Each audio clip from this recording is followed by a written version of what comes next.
Leo el primer punto, el 702. Desde el comienzo y hasta la plenitud de los tiempos, la misión conjunta del Verbo y del Espíritu del Padre permanece oculta pero activa. El Espíritu de Dios preparaba entonces el tiempo del Mesías, y ambos, sin estar todavía plenamente revelados, ya han sido prometidos a fin de ser esperados y aceptados cuando se manifiesten. Por eso, cuando la Iglesia lee el Antiguo Testamento, investiga en él lo que el Espíritu que habló por los profetas quiere decirnos acerca de Cristo. Luego continúa un poco más, pero esta es la primera afirmación del Catecismo. Una afirmación interesante porque estamos como queriendo ahora descubrir, bueno, ¿cómo aparece la Santísima Trinidad en el Antiguo Testamento? Hemos tenido ocasión de ver, pues, cómo en el Nuevo Testamento está mucho más claramente manifestada, ¿no? Pero ¿cómo está presente desde el comienzo de la revelación, pues, la figura del Verbo y del Espíritu Santo? Siendo así que la del Padre está claramente manifestada, ¿no? Pues, haciendo referencia, en primer lugar, a que existe una plenitud de los tiempos, ¿no? Gálatas 4:4 dice: al llegar la plenitud de los tiempos, envió Dios a su Hijo, nacido de una mujer. Es decir, que en el plan de Dios hay una plenitud de los tiempos. Y esa plenitud de los tiempos está en Jesucristo. Nosotros hemos tenido la suerte, el don de Dios, la gracia de, bueno, pues de haber venido a este mundo en la plenitud de los tiempos. Recordad cómo Jesús dice, ¿no?, a los fariseos: muchos soñaron con ver lo que vosotros estáis viendo y murieron sin verlo. Y se refiere a que muchos en el Antiguo Testamento soñaron con ver el cumplimiento de las promesas. Muchos soñaron, ¿no?, y desearon y suspiraron por ver, como el anciano Simeón tuvo la gracia de ver, ¿no?, pues el prometido, el deseado de las naciones, a Jesucristo, y murieron sin verlo. Y a vosotros os ha tocado ver este momento de la plenitud de los tiempos en Jesucristo. Y sin embargo no lo apreciáis, ¿no? Es la controversia que mantiene Jesús con los fariseos. Hay una plenitud de los tiempos. Y esa plenitud de los tiempos es, pues, la manifestación del Hijo, que estaba oculto en el Padre. La manifestación del Espíritu Santo. Es la plenitud de los tiempos. Y ahora la pregunta es, ¿y antes que eso? Antes que eso, dice aquí algo curioso, que el Verbo y el Espíritu del Padre permanecían ocultos pero activos. Es decir, estaban actuando, aunque estaban ocultos, no claramente manifestados, ¿no?, pero estaban activos. El Espíritu de Dios preparaba el tiempo del Mesías, y ambos, o sea, el Verbo, la segunda persona y la tercera persona de la Santísima Trinidad, sin estar todavía plenamente revelados, o sea, sin haberse descubierto a las claras, ya estaban prometidos. Estaba prometida su llegada, estaba prometida su manifestación, para que así fuesen esperados y aceptados cuando se manifestasen. Cosa que el Señor hace con frecuencia, es decir, no enviar sin más, ¿no?, sino primeramente anunciar una llegada, anunciar la llegada del Hijo, anunciar la llegada del Espíritu. El mismo Jesús dice, pues conviene que yo me vaya para que así venga a vosotros el Espíritu. ¿Y por qué lo anuncia Jesús? Pues lo anuncia para que sea deseado, para que sea esperado. Los dones, si no son previamente anunciados, si no hay un tiempo de espera para recibirlos, pues luego no son debidamente apreciados. Las cosas que vienen así, digamos, inmediatamente, que vienen sin preparación previa, que vienen sin haberlas deseado, sin haberlas echado en falta, bueno, pues sencillamente son dones que según vienen se van, y que a veces es lo que nos pasa a nosotros, ¿no?, en esta sociedad así, digamos, pues de consumismo compulsivo, en el que las cosas pues las obtenemos automáticamente, es desearlas y conseguirlas, y luego, una vez que las hemos conseguido, hartarnos de ellas, ¿no? En la pedagogía de Dios hay un tiempo de espera, un tiempo de preparación, para que de esa manera valoremos y nos dispongamos en la oración de petición, cuando decimos, ven Señor Jesús, para que después esa espera nos haga caer en cuenta del don tan grande que esperamos. Uno de los motivos por los cuales Dios, dice también este catecismo, ¿no? Ya tenemos ocasión de verlo en la parte final del catecismo, cuando habla de la oración, que uno de los motivos por los que Dios a veces se retarda para cumplir, o sea, para responder a nuestras peticiones, ¿no? Para dar cumplimiento a eso que le estamos pidiendo. Dios a veces se retarda por motivo de que quiere que nosotros estemos cerca de Él, ¿no? Pidiéndole, para que nosotros, pidiendo una y otra vez, estemos cerca de Dios. Eso lo dice San Juan Crisóstomo. Dios a veces retarda la concesión de los dones que estamos pidiendo, para que así, mientras que los estamos esperando, seamos mendigos de la gracia. Si se nos diesen así inmediatamente eso que le estamos pidiendo a Dios, si fuese la oración de petición, si fuese una cosa automática, lo pido y lo tengo automáticamente, pues estaríamos como perdiendo lo más importante de la oración de petición, porque lo más importante de la oración de petición es estar junto a Dios y ser mendigo de Dios, mendigo de su gracia. Bien, por eso en la pedagogía de Dios hay un tiempo de preparación, un tiempo de espera, para que crezca el hambre de Dios en nosotros, crezca la conciencia de la necesidad que tenemos de Él. En este sentido, pues hay que decir que el Verbo y el Espíritu Santo eran esperados, eran ya ancestralmente esperados en el Antiguo Testamento. Por eso cuando la Iglesia lee el Antiguo Testamento, investiga en él lo que el Espíritu Santo habló por los profetas. Aquí hay un par de textos a los que nos hace referencia el Catecismo. 2 Corintios, segunda carta a los Corintios, capítulo 3, 14, dice: pero se embotaron sus inteligencias. En efecto, hasta el día de hoy perdura ese mismo velo en la lectura del Antiguo Testamento. El velo no se ha levantado, pues solo en Cristo desaparece. Claro, es decir, si no se entiende que todo el Antiguo Testamento era una espera a la llegada de Jesucristo, que formaba parte de una pedagogía de Dios en su revelación hasta llegar a la plenitud de los tiempos en Jesucristo y en Pentecostés, en el Espíritu Santo, pues entonces uno no entiende el Antiguo Testamento. No lo entiende, ¿no? Permanece como un velo en él, porque no tiene la clave de comprensión del Antiguo Testamento. Un velo que no termina de caer de sus ojos. Y es en Cristo cuando desaparece ese velo. Me imagino que estaréis recordando más de uno, pues ese episodio de Jesús caminando junto a los discípulos de Maús, en el que les hace caer ese velo, el velo de comprender todo lo que estaba dicho por Jesús en el Antiguo Testamento. Dice ahí en Lucas 22, 44, ¿no? Era necesario que todo aquello, que todo lo que estaba escrito en la ley de Moisés, de profetas y de los salmos acerca de mí se cumpliese. Y poco a poco les fue explicando todo lo que se refería a él en la Sagrada Escritura.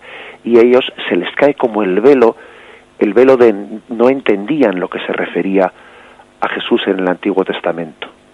Y cuando se les cae ese velo, cuando comprenden profundamente las Escrituras, es también cuando conocen a Jesús al partir el pan.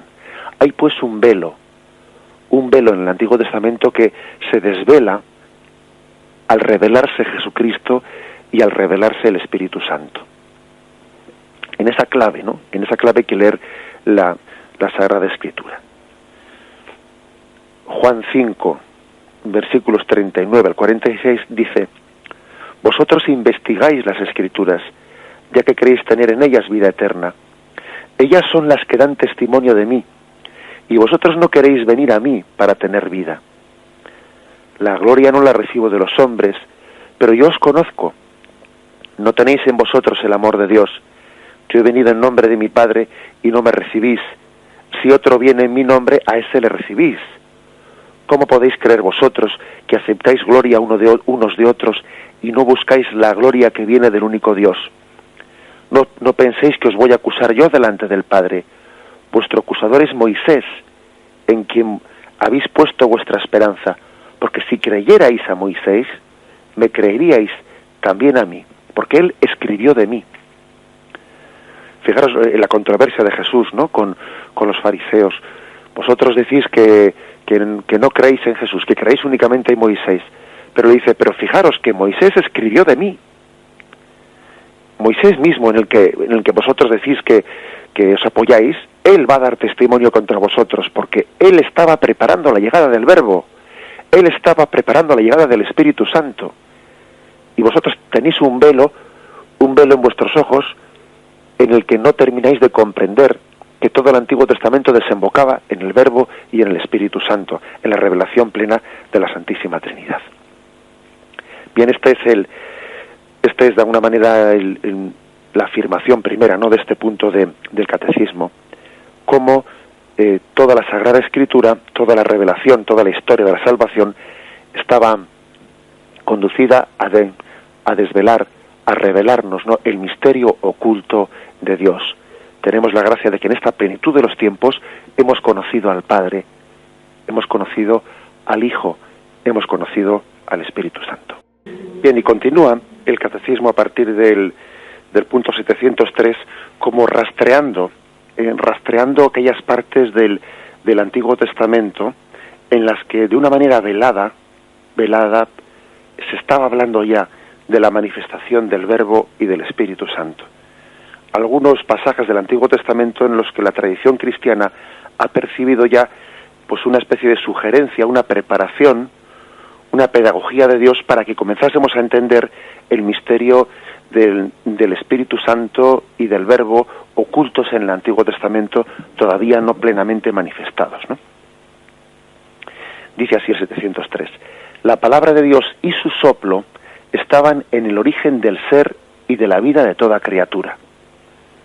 Y aquí se nos dan unos cuantos textos, ¿no? El Salmo 33, versículo 6.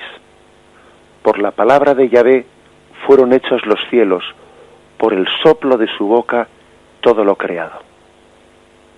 Fijaros que se habla de la palabra soplo de su boca, y la tradición cristiana percibe ya una referencia velada y oculta al Espíritu Santo.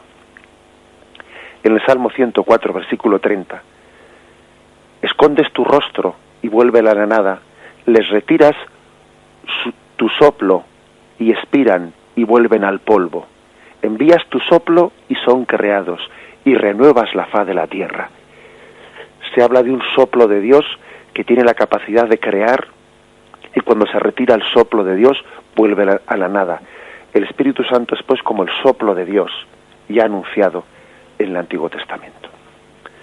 Fijaros el inicio del libro del Génesis, el inicio de la creación, cómo comienza la Sagrada Escritura. En el principio creó Dios los cielos y la tierra.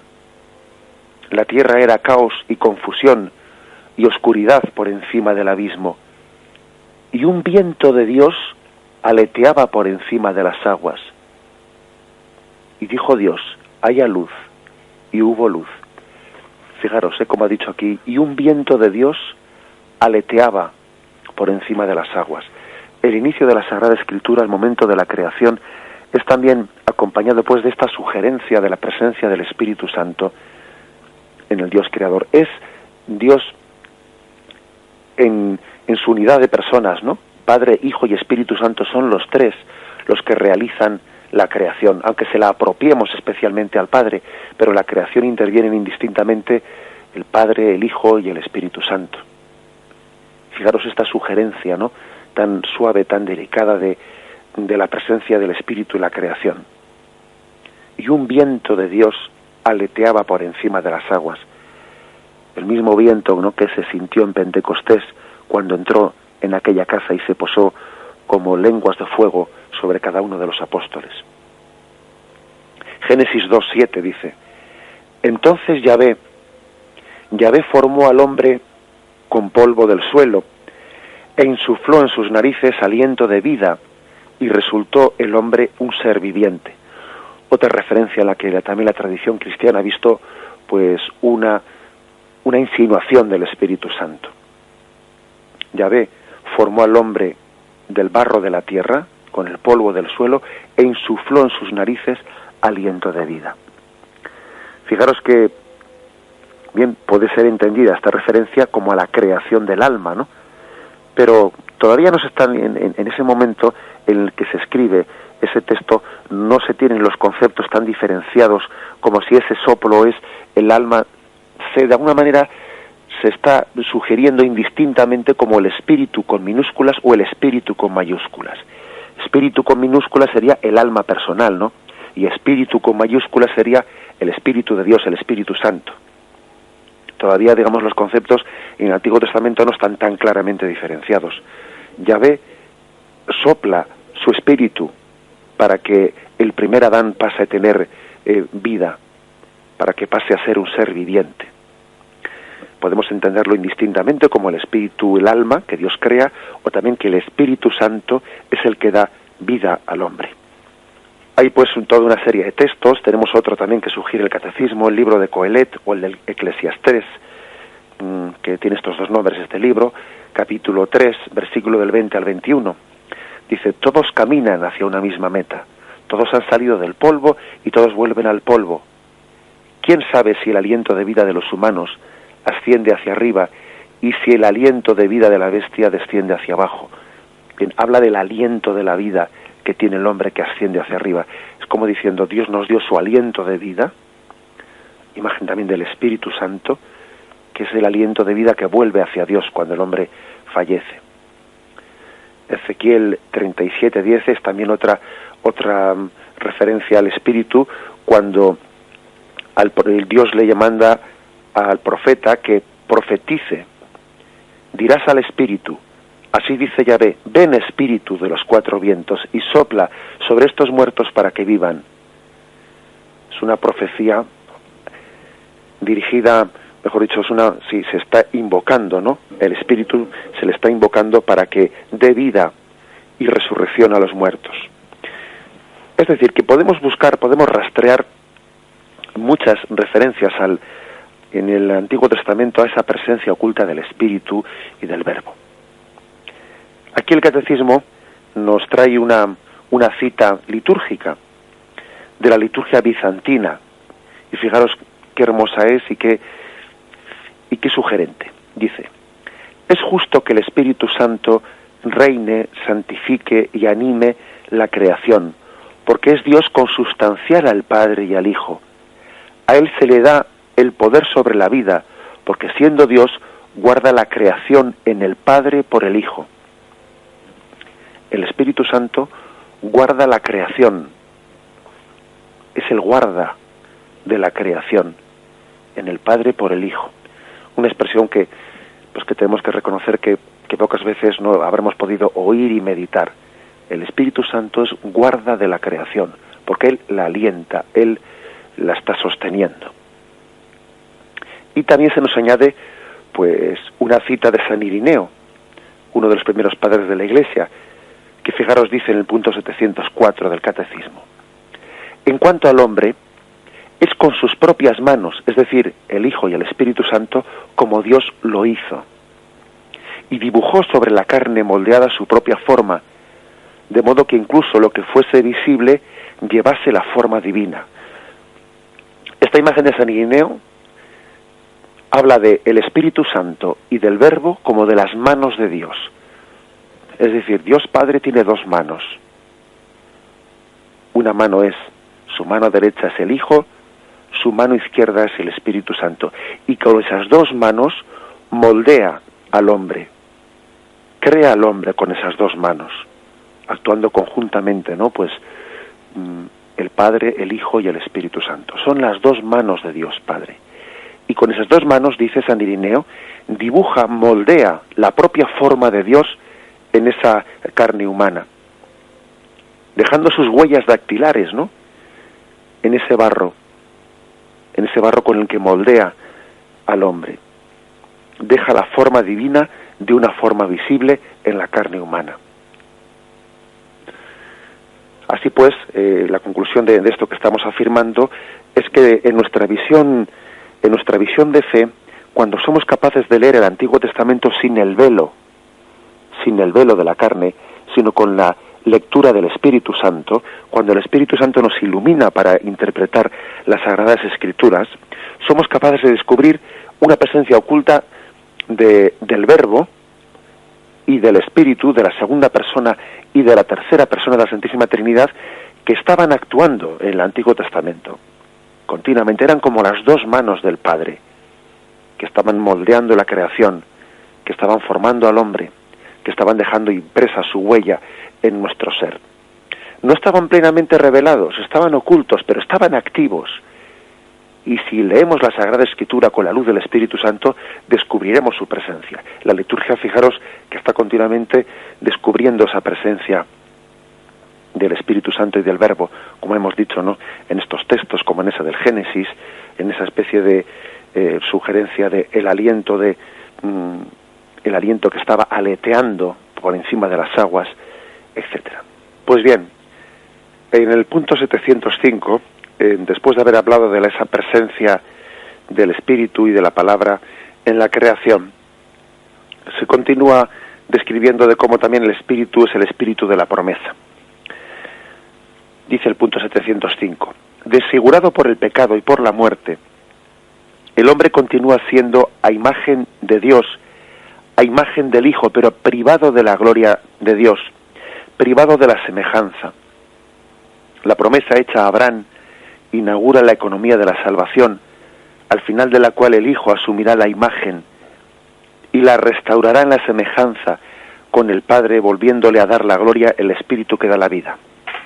Bien, pasamos a hacer una explicación de este punto que leído así, pues parece bastante denso, ¿no?, y a veces incomprensible.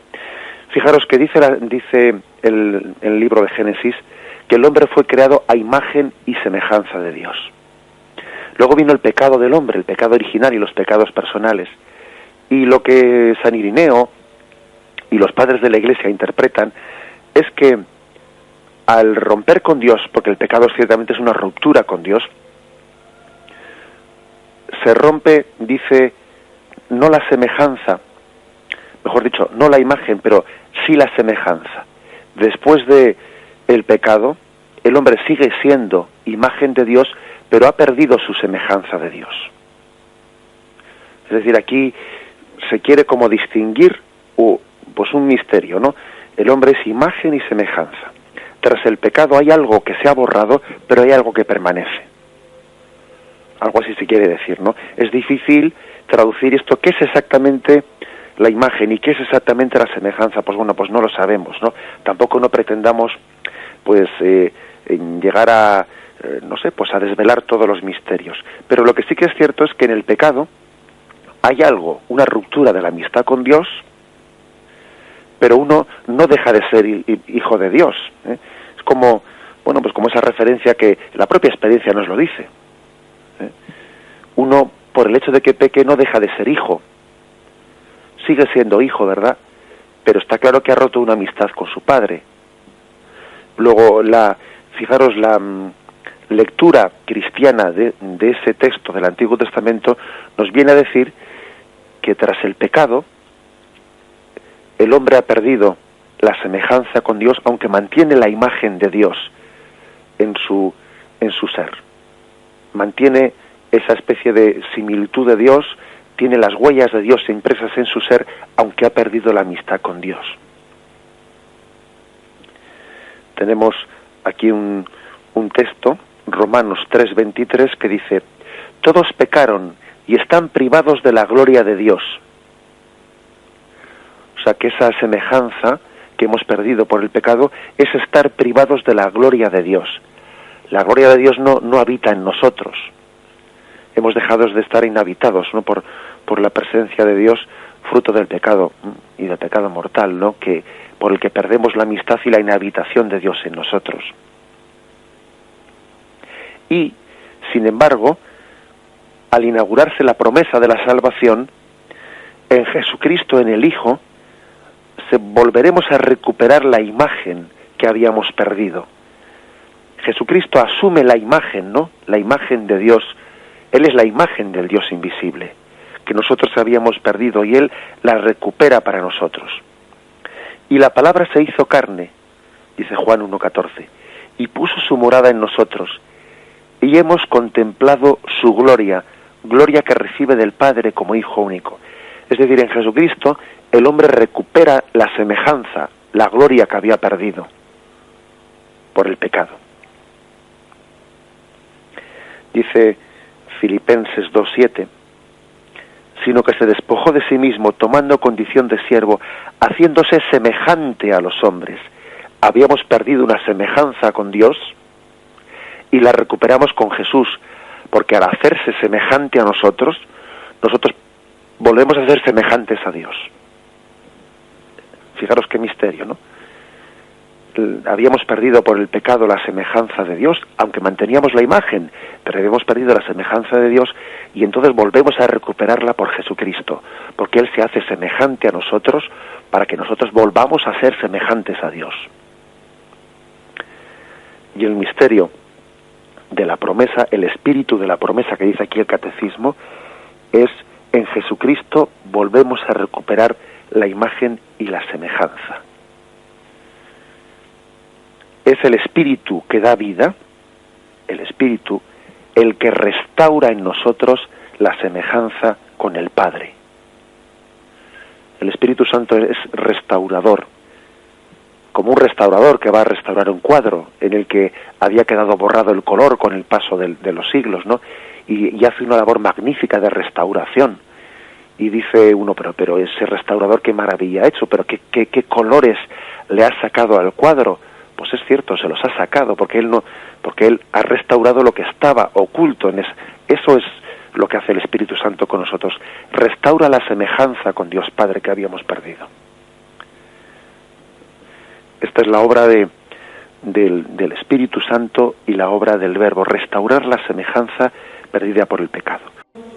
Bien, y este último punto que vamos a comentar hoy, el Catecismo, que es el punto 706, termina un poco de explicar lo que es el espíritu de la promesa, ¿no? El espíritu estaba presente, primero hemos dicho, en la creación de una manera oculta, y también estaba continuamente presente en la promesa de restauración, de redención del hombre. Dice el punto 706, contra toda esperanza humana, Dios promete a Abraham una descendencia, como fruto de la fe y del poder del Espíritu Santo. Bueno, y aquí tenemos un famoso texto del Antiguo Testamento que se le ha solido llamar la teofanía de Mambré. Está en Génesis 18, versículos del 1 al 15, ¿no? Allí se habla de cómo Yahvé, estando en la encina de Mambré, estaba allí sentado, ¿no? Pues Abraham dice que levantó los ojos y he ahí que había 3 individuos parados a su vera. Como los vio, acudió desde la puerta de la tienda a recibirlos y se postró en tierra y dijo: Señor mío, si te he caído en gracia, ea, no pases de largo cerca de tu servidor. Ea, que traigan un poco de agua y lavaos los pies y recostaos bajo este árbol, que yo iré a traer un bocado de pan y repondréis fuerzas. Luego pasaréis delante, que para eso habéis acertado a pasar a la vera de este servidor vuestro. Dijeron ellos: hazlo como lo has dicho.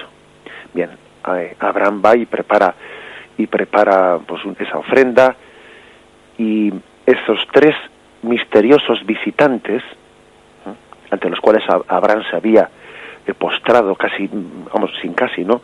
Adorándoles, venerándoles, bendicen a su mujer para que Abraham tuviese descendencia, siendo así que ya él entendía pues que su edad y la de su mujer eran ya edad de esterilidad, que no podían tener descendencia.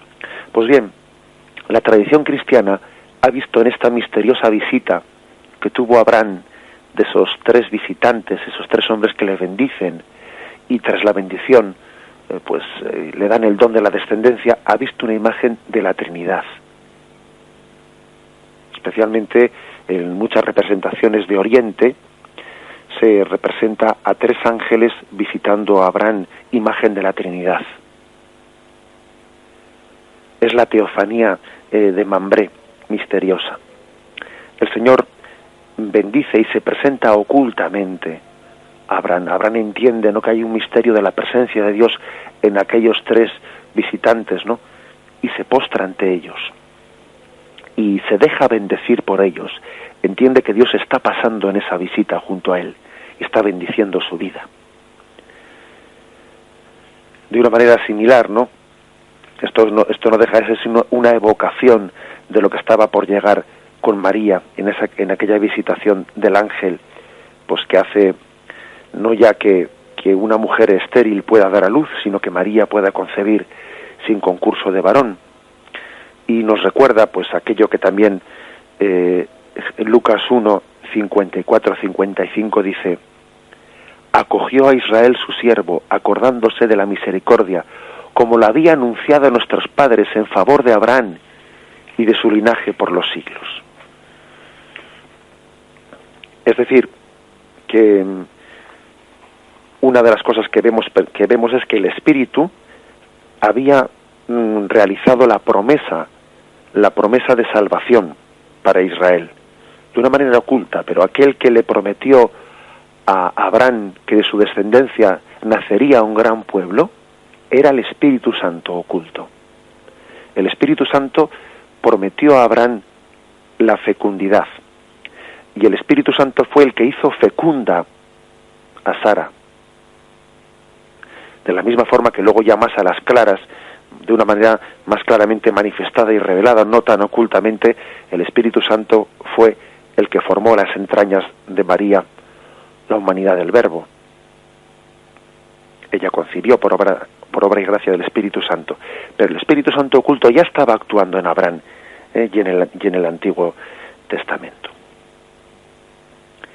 A través de él serán bendecidas todas las naciones. Bien, continuemos y fijémonos en lo siguiente. Esta descendencia será Cristo, dice Gálatas 3:16. Pues bien, las promesas fueron dirigidas a Abraham y a su descendencia. No dice y a los descendientes como si fueran muchos, sino a uno solo, a tu descendencia, es decir, a Cristo. La descendencia de Abraham es Cristo. Cristo es tu descendiente.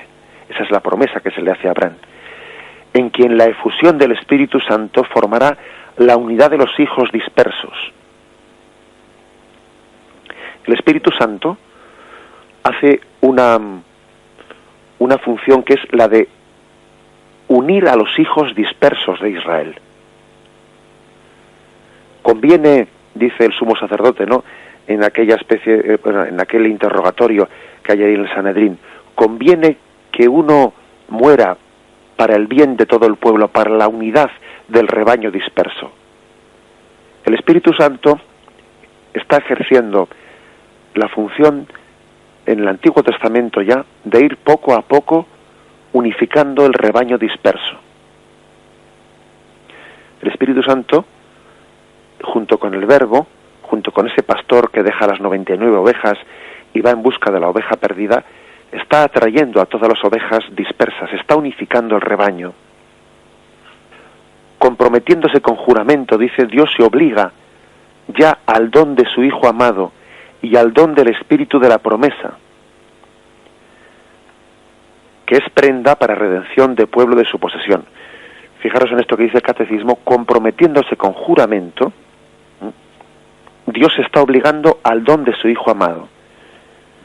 Por ejemplo, en Génesis 22, 17-19, ¿no?, tras la ofrenda que había hecho Abraham de su hijo Isaac, que estaba dispuesto a sacrificarlo en el monte Moria, ¿no?, Dios se compromete hacia él, se compromete con Abraham y le dice, el ángel de Yahvé llamó a Abraham por segunda vez desde los cielos y dijo: juro por mi nombre, oráculo de Dios, que por haber hecho esto, por no haberme negado tu hijo, tu único hijo, yo te colmaré de bendiciones y acrecentaré muchísimo tu descendencia como las estrellas del cielo y como las arenas de la playa, y se adueñará tu descendencia de las puertas de sus enemigos.